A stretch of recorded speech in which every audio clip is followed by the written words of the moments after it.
Hi, I'm Nathan Loynes. In this video, I'm going to talk you through Egan's skilled helper model. According to Egan, effective helpers use a mix of styles, skills, and techniques tailored to the kind of relationship that is right for each client. And while doing so, they remain themselves. Gerard Egan was born in 1930 and introduced the skilled helper model in 1975 for individuals to solve problems and develop opportunities. He's influenced by Carl Rogers' work on person-centered counseling. Both Rogers and Egan emphasize the importance of the helper and client relationship. The 11th edition of his well-known book, The Skilled Helper, was published in 2018. Egan is particularly known for his emphasis on active listening within the helping relationship. Egan's skilled helper model is a three-stage model in which each state consists of specific skills that the practitioner may use to help the client move forward. The model draws on Carcroft's theory of high-level functioning helpers with the skills of empathy, respect, concreteness, congruence, self-disclosure, confrontation, and immediacy.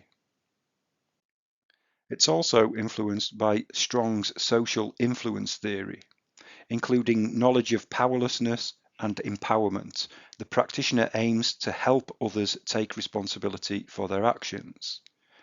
And it's also influenced by Bandura's social learning theory, that ultimately people desire self-efficacy and a desire to achieve their goals by learning useful behaviors.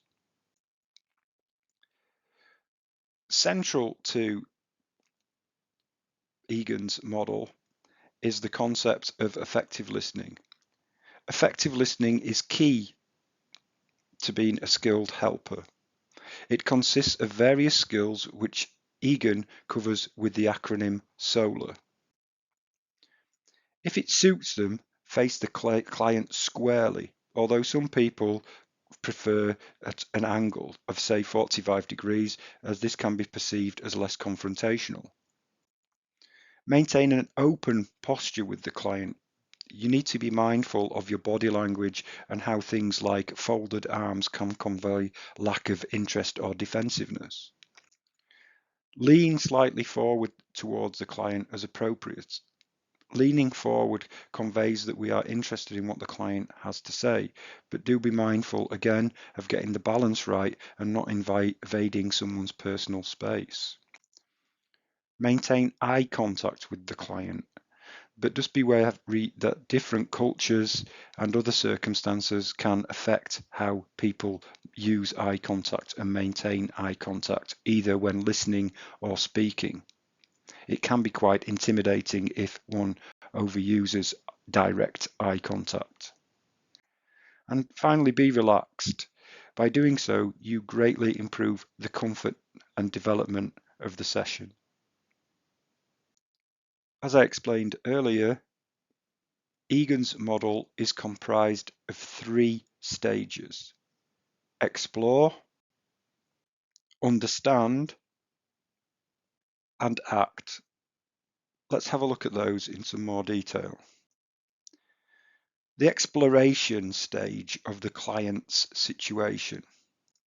The purpose of stage one is to build a non-threatening counseling type relationship and help the client to explore their situation and then turn focus onto chosen issues.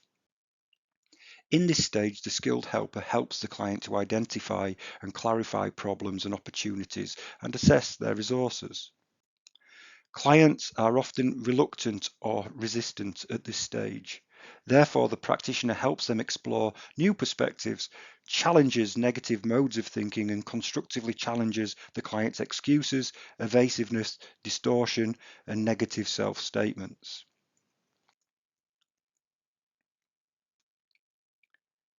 Stage 1 exploring skills include open-ended questions, the use of silence, focusing, empathy, paraphrasing and reflecting meaning, paraphrasing and reflecting feeling, structuring, and summarizing. The second of Egan's stages is the understanding stage. The purpose of stage 2 is to help facilitate the client in developing a more in-depth and objective understanding of their situation. This stage is enacted as the skills helper assists the client in exploring options and possible goals. The skilled helper establishes what the client really wants and needs, and the client is encouraged to consider new possibilities and perspectives, choosing ones which are realistic, consistent with their values, and for which they have adequate incentives. The skilled helper facilitates the client in developing rational decision making based upon healthy data collection, analysis, and action planning.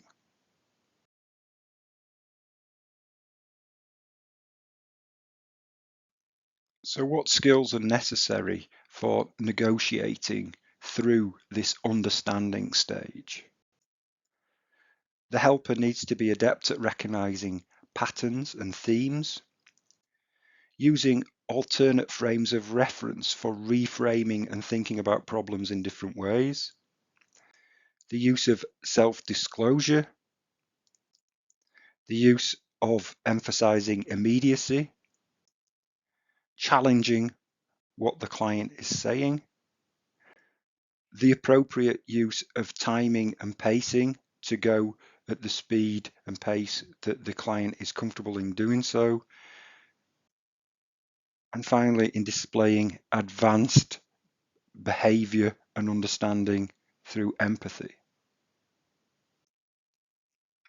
The third stage is the need to take action.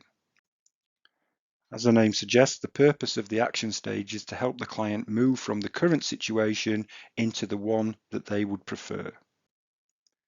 Stage 3 skills assist clients to take the appropriate action needed by defining their goals, changing the ways of relating and working through issues using problem-solving or decision-making methods, while providing support and encouragement. Stage 3 skills help the client to cope with current problems and assist in the learning of new skills that enable them to live more effectively in their chosen future. Action is based on exploration and understanding gained in using the level 1, or rather stage 1 and 2 skills. Stage 3 action skills include divergent thinking, clear goal setting, an acknowledgement of decision making, problem solving, program choice, evaluation and knowledge of resources, using knowledge of how behavior is changed, using knowledge of how useful behavior is maintained, and teaching skills and promoting learning skills.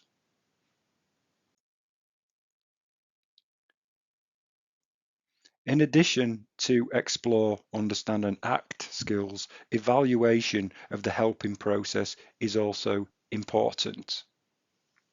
It can take place at the end of each session as a summarization or wherever appropriate in the process. It helps the client to understand what ground they have gone over, helps them perceive progress that they have made, and inspires them with the understanding of how they want to move forwards. So in summary, Egan's model is useful because it enables practitioners to achieve 3 key objectives.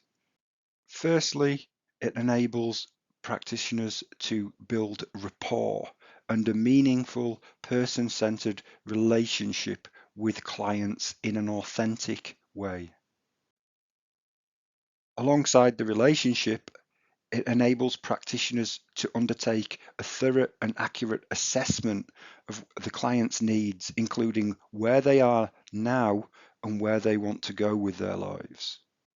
Alongside building the relationship whilst undertaking an accurate assessment, it also enables them to formulate a plan by systematically breaking down complex client problems using the 2 stages of exploring and understanding before agreeing upon an appropriate action plan.